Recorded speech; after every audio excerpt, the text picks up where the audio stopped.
नमस्कार दोस्तों, आप सभी का स्वागत है टू डू ऐश में। तो दिल्ली सल्तनत चल रहा है। दिल्ली सल्तनत के 3-4 वीडियो मैंने आपको दे दिए हैं। तो एक हमारे पास खाका स्ट्रक्चर तैयार है दिल्ली सल्तनत के बारे में। इसके साथ साथ मंगोल के बारे में वीडियो मैंने आपको बताया था। बात करते हैं प्रशासन का। दिल्ली सल्तनत में प्रशासन ओवरऑल सेंट्रल एडमिनिस्ट्रेशन कैसे, तो थोड़ा सा विचार हमको समझना होगा। दिल्ली सल्तनत का प्रशासन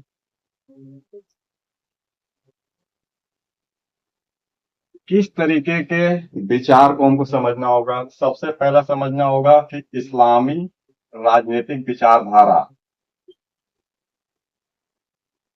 राजनीतिक विचारधारा, इस्लामी राजनीतिक संस्थान और भारत में जो रह रहे थे राजपूतों की नीति। देखिए, तुर्की जब भारत में आए, अपने साथ इस्लाम के बहुत सारे राजनीतिक विचारों को, कंसेप्ट को लेके आए थे, इंस्टीट्यूशन को लेके आए थे। धीरे धीरे भारत में इसने अपनी जड़ें जमाई और इसके साथ इन्होंने राजपूत नीति को भी थोड़ा सा मॉडिफिकेशन के साथ अपनाया। तो इन दोनों का एक कॉम्बिनेशन दिखाई देता है दिल्ली सल्तनत में। तो दिल्ली सल्तनत का प्रशासन क्या है? वास्तविक रूप में दिल्ली का जो प्रशासन था दिल्ली सल्तनत के समय, वह इस्लाम की राजनीतिक विचारधारा और राजपूत नीतियों का एक कोऑर्डिनेशन था, समन्वय था। यही दिल्ली प्रशासन था, अर्थात दिल्ली सल्तनत का प्रशासन। इसमें आपको देखना है, इस्लामी राजनीतिक में हदीस, कुरान, उलेमा।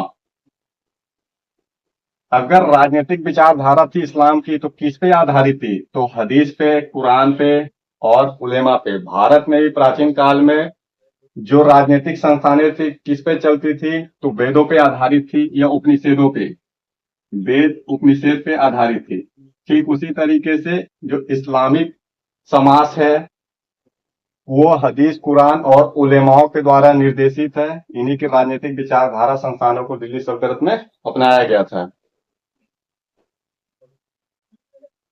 तो देखिए, दिल्ली सल्तनत, इसमें थोड़ा खलीफा खुदा संबंध, इसको भी देख लेते हैं हम।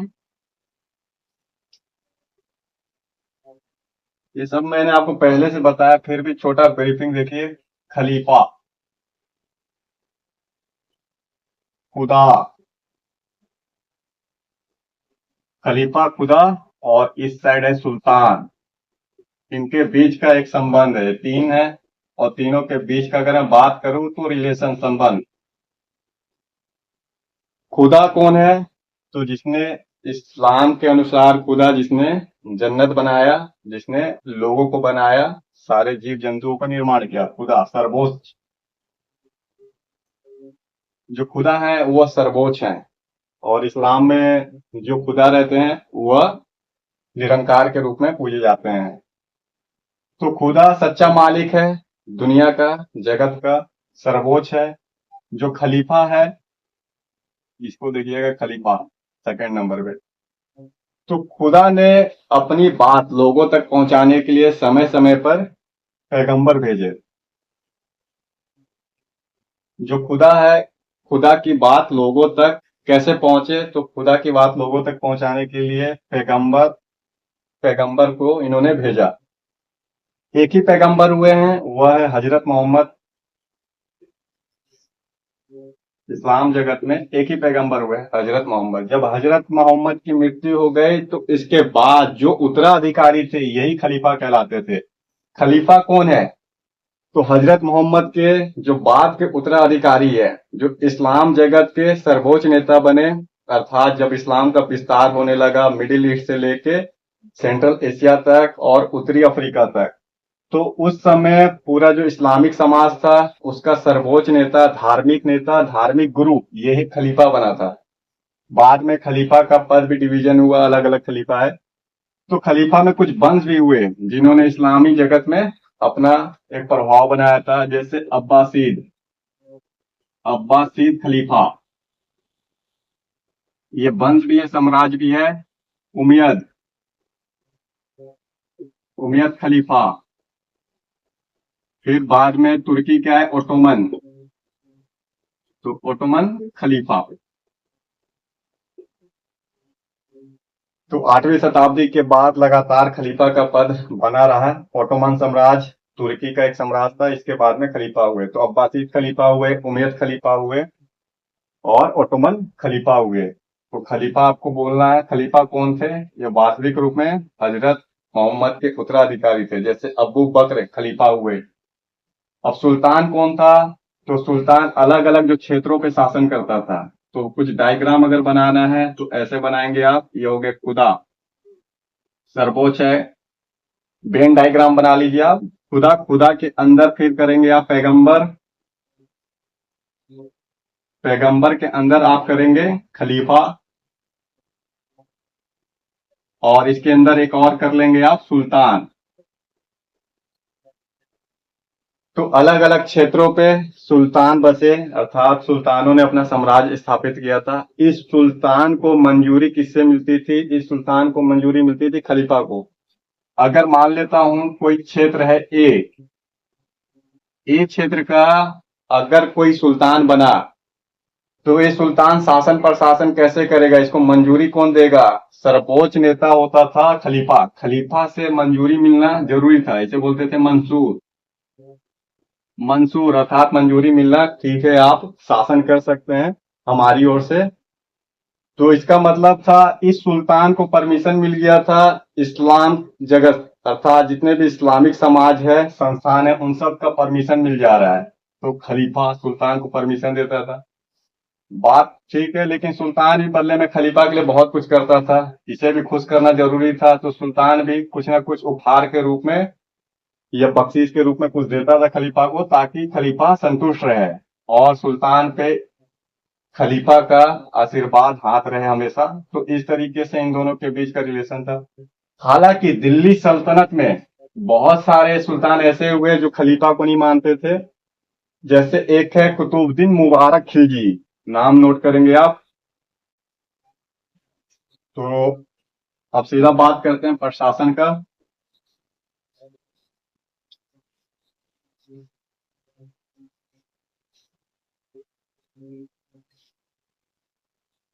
देखिए प्रशासन में कैसे करेंगे, जब भी कोई प्रशासन आता है किसी भी साम्राज्य का, बड़े बड़े साम्राज्य का अध्ययन करना है आपको, छोटे का छोड़ देंगे आप। केंद्र प्रशासन, राज्य का प्रशासन और स्थानीय प्रशासन। तो 3 तरीके के प्रशासन चलते हैं। दिल्ली सल्तनत में भी 3 तरीके के प्रशासन थे, केंद्र प्रशासन, राज्य का प्रशासन और स्थान प्रशासन। केंद्र प्रशासन में सर्वोच्च जो सुप्रीम था, जिसमें करेंगे आप सुल्तान का पद बनाएंगे, सुल्तान। तो दिल्ली सल्तनत के शासक का भारत के अंदर यही शासक बाद में सुल्तान के रूप में पदवी धारण किए। तो सुल्तान एक पदवी था। सुल्तान के पास क्या पावर थे, अगर पावर की बात करें, ओवरऑल पावर थे इसके पास। फॉर एग्जाम्पल के लिए राज का प्रमुख था, जैसे समझ लीजिए राष्ट्रपति, सरकार का भी प्रमुख था। राज का तो प्रमुख था ही था, सरकार का भी प्रमुख था। राष्ट्रपति प्रधानमंत्री दोनों अपने आप में था, अपने आप में सुप्रीम कोर्ट था, उच्चतम न्यायालय। तो किसी को भी फांसी पे लटका सकता था, किसी का भी सर कलम कर सकता था, किसी को भी दंड दे सकता था या फिर माफ भी कर सकता था, अपने आप में सुप्रीम कोर्ट था ये सुल्तान। फिर सुल्तान सेना का सर्वोच्च था, सेना का सर्वोच्च लीडर, सर्वोच्च नेता, अर्थात समझिए ये अपने आप में जनरल था। तो सेना का कमान इसी के पास था, आदेश देता था और सारे अधिकारी इसी के अंडर में थे, अधिकारी गण। तो ये सुल्तान का पद, जो सुल्तान का पद है सर्वोच्च पद था। राज का प्रमुख, सरकार का प्रमुख, सुप्रीम कोर्ट, अपने आप में सेना का प्रमुख। जब सुल्तान अगर वयस्क ना हो मान लेते हैं अगर 18 साल के नीचे का सुल्तान था, या फिर पागल हो, या दिव्यांग हो, कुछ इस तरीके का हो सकता है सुल्तान हो, तब उस स्थिति में एक नया पद था, बोलेंगे नायाब सुल्तान। तो उस समय क्या था, नायाब सुल्तान एक नया पद बना हुआ था। कंडीशन था, ये नायाब सुल्तान कब बनता था, हमेशा वाला परमानेंट सीट नहीं था कि बने रहे, जरूरत पड़ने पे यह सीट बनती थी। जैसे अलाउद्दीन खिलजी बना लिया था। बनता कब था नायाब सुल्तान, अगर मान लेता हूँ सुल्तान 18 साल के नीचे है, मतलब अवयस्क है, पागल हो गया है, या दिव्यांग है, विकलांग हो चुका है, तब उस स्थिति में नायाब सुल्तान ये कारोबार देखता था पूरा दिल्ली प्रशासन का, अर्थात सुप्रीम होता था। फिर जैसे 18 साल के ऊपर हो जाए, अवयस्क व्यस्क में कन्वर्ट होता था, तो नायाब हट जाता था, फिर से सुल्तान बन जाता था। तो ये, तो कुल मिला के कुछ समय के लिए नायाब सुल्तान का पद सृजित हुआ था। अब देखिए वजीर, एक और पद है। मैं पूरा एक टेबल बना देता हूँ, इस टेबल को एक बार समझा देता हूँ आपको क्या है। तो देखिए, यहाँ पे क्या है, मैंने पहले से एक टेबल बना दिया है ताकि आपको समझना आसान हो जाए। रक्षा मंत्री, रक्षा मंत्री क्या कहलाता था, अरीज ए मुमालिक। आज के डेट में जो हम रक्षा मंत्रालय बोलते हैं, इसे बोला जा रहा था दिल्ली सल्तनत के समय अरीज ए मुमालिक मंत्रालय। मंत्रालय का नाम बोलेंगे आप दीवान ए अर्ज, ये मंत्रालय हो गया। तो एक साइड रक्षा मंत्री का नाम फारसी में अरीज ए मुमालिक, दूसरे साइड मंत्रालय दीवान ए अर्ज, पूछता है यही, मैचिंग करने मिलान करने देता है। सदर उर शुद्दर कौन था, तो सदर उर शुद्दर बोलेंगे धार्मिक विभाग, जो रिलीजियस डिपार्टमेंट होता था उसी का हेड है। दीवान ए बोलेंगे रिसालत का प्रमुख, अर्थात धार्मिक विभाग का प्रमुख सदर उर सुदूर। काजी उल कुज्जत ये कौन है, तो बोलेंगे न्याय विभाग, जो जस्टिस डिपार्टमेंट है उसका हेड काजी उल कुज्जत। इसी तरीके से धर्मनिरपेक्ष अधिकारी भी होते थे। धर्मनिरपेक्ष अधिकारी अमीर ए दाद कहलाता है। ये अमीर ए दाद कौन है, दो धर्मनिरपेक्ष अधिकारी है। अमीर मुंशी क्या कर रहा है, अमीर मुंशी सूचना प्रसारण का काम कर रहा है। जितने भी लेटर आ रहे हैं डाकघर के माध्यम से, उसको पहुंचाने का काम अमीर मुंशी करता था। एक शब्द है देखिए बरीद, जब भी बरीद आएगा याद रखेंगे आप, गुप्तचर है, इंटेलिजेंस डिपार्टमेंट है। जैसे आज के डेट में इंटेलिजेंस डिपार्टमेंट आईबी रा ये करती है भारत के अंदर, तो उस समय भी इंटेलिजेंस हुआ करता था। अलाउद्दीन खिलजी ने अपने इंटेलिजेंस को बहुत ही मजबूत किया हुआ था। थोड़ी भी कोई सूचना होती थी, अलाउद्दीन खिलजी के पास इंटेलिजेंस अर्थात गुप्तचरों के माध्यम से पहुंचता था। तो बरीद ये गुप्तचर विभाग का प्रमुख होता था। तो एक साइड नए पद है मंत्रालय, और एक साइड आपको मिलेगा कि उस समय के नाम, तो नाम आपको फारसी में याद रखने हैं, आसान है। शत्रु सुदूर, काजी उल कुज्जत, फिर बोलेंगे अमीर एदाद, फिर बोलेंगे अमीर मुंशी, फरीद मुमालिक। दो अमीर एक साथ कर लीजिए आप, अमीर एदाद और अमीर मुंशी। और इससे पहले सुल्तान नायाब सुल्तान पढ़ लेते आप। एक और था जो बहुत महत्वपूर्ण था, छुड़िया था वजीर। अगर मैं बात करूं सारा प्रशासन मंत्रालय में, तो सुल्तान के बाद जो सर्वोच्च महत्वपूर्ण पद था वह था वजीर का। वजीर कौन होता था, वित्त मंत्री होता था। वजीर को आप बोलेंगे वित्त मंत्री, फाइनेंस डिपार्टमेंट। और इसकी भी मदद करने के लिए बहुत सारे सहायक और मंत्री होते थे। फिलहाल वजीर जब भी आएगा आप याद रखेंगे फाइनेंस मिनिस्ट्री था, और सारे जो आपको डिपार्टमेंट दिख रहे हैं उससे सर्वोच्च था, सेकेंड नंबर पे सुल्तान के बाद ये वजीर होता था इंपॉर्टेंट में।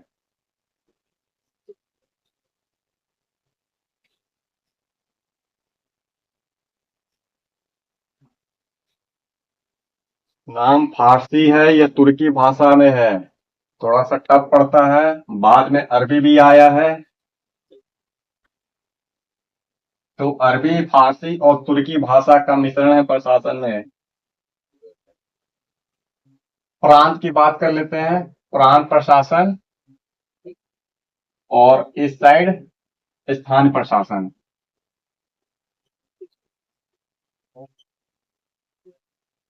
देखिए प्रांत प्रशासन क्या है, तो नए नए प्रांत बन रहे थे उस समय दिल्ली सल्तनत में, क्षेत्रों का विस्तार हो रहा था। पहले क्षेत्र ये है, राजा और विस्तार किया, ये बड़ा हो गया बी, और विस्तार किया थर्ड नंबर पे, तो क्षेत्रों का विस्तार हो रहा है क्योंकि क्षेत्र विजय हो रहे हैं, क्षेत्रों को विजय किया जा रहा है। पहले पंजाब जीत लिए, हरियाणा जीत लिए, फिर दिल्ली जीतेंगे, यूपी जीतेंगे, ऐसे करके क्षेत्रों का विस्तार लगातार हो रहा है। तो क्षेत्र बढ़ते जा रहे हैं अर्थात साम्राज्य बढ़ते जा रहा है। क्षेत्र बढ़ने का मतलब क्या है आपका, कि साम्राज्य बढ़ना। अब जब साम्राज्य बनेगा तो एक जगह तो केंद्र प्रशासन है, लेकिन जब क्षेत्र बड़ा हो गया तो किसी क्षेत्र के लिए अधिकारी भी नियुक्त करना है। जो अधिकारी नियुक्त किया जाता था प्रांतों में, तो इसे आप क्या बोलेंगे, पहले तो प्रांतों को एक नाम दिया गया था विलायत। विलायत जो सब सुनते हैं विदेश का नाम के, दिल्ली सल्तनत में प्रांत का मतलब होता था विलायत। इसके लिए अमीर को नियुक्त किया जाता था, अर्थात क्षेत्रों का प्रशासन कौन देखता था, अमीर। अमीर को एकता के रूप में मिलता था।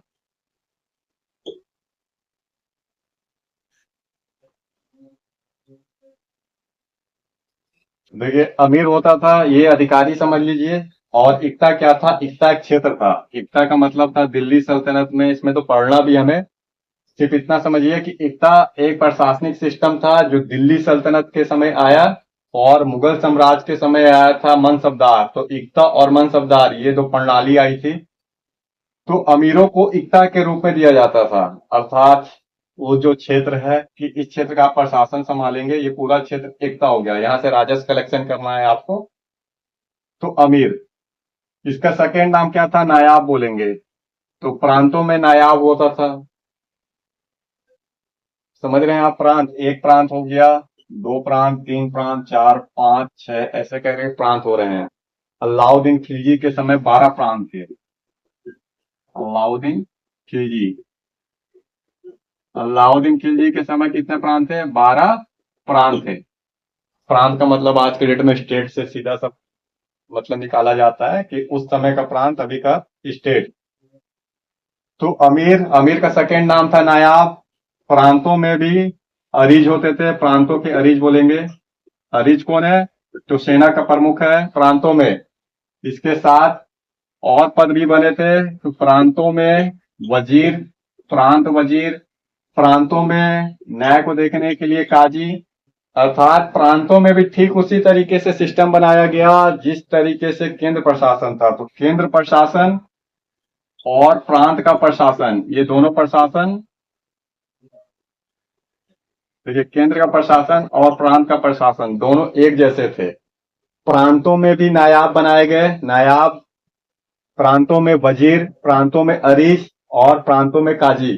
कौन है अरीस, सेना का प्रमुख है प्रांतों में। प्रांतों में वजीर होता था वित्त मंत्री, प्रांतों में न्याय के लिए काजी। तो ये टोटल प्रशासनिक सिस्टम था प्रांतों का। अलाउद्दीन खिलजी के समय 12 प्रांत हुए। अब इसके बाद है स्थानीय प्रशासन।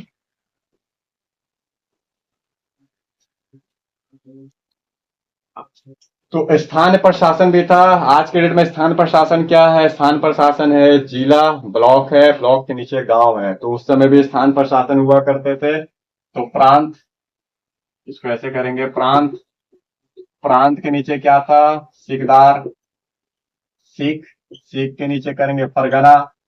देखिए ऐसे तो मैंने कर दिया, आप ऐसे बनाएंगे, स्थान प्रशासन, प्रांत, सिख, फिर करेंगे आप परगना, और फिर गांव, ऐसे करके एक सिस्टम बनता था।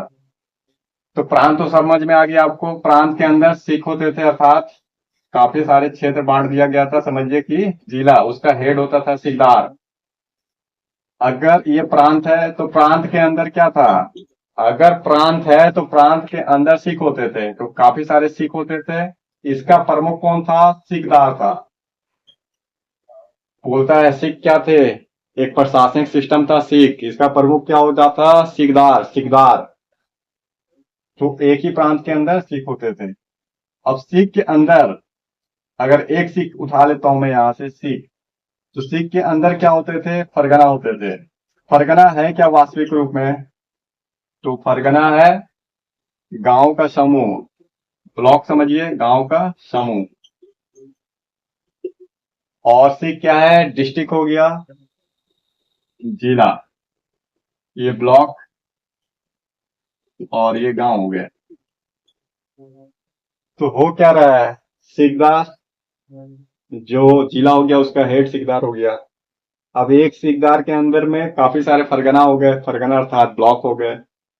ब्लॉक का जो प्रमुख था इसको बोलते थे आमिल। फरगने का हेड कौन है? आमिल है। फरगने का हेड आमिल, सिख का प्रमुख हो गया सिकदार, और गांव का प्रमुख ये पूछता है मुकदम। मुकदम कौन था? मुकदम का मतलब था चौधरी। गांव का प्रमुख कौन था? चौधरी। चौधरी शब्द आ रहा है दिल्ली प्रशासन से ही। तो मुकदम या चौधरी गांव का प्रमुख था। देखिए गर्मी है बहुत ज्यादा, इसीलिए वीडियो अब रुक रुक के मिलेगा आपको। तब तक के लिए देखते रहिए टुडू आईएएस। चैनल लाइक करिए, सब्सक्राइब करिए।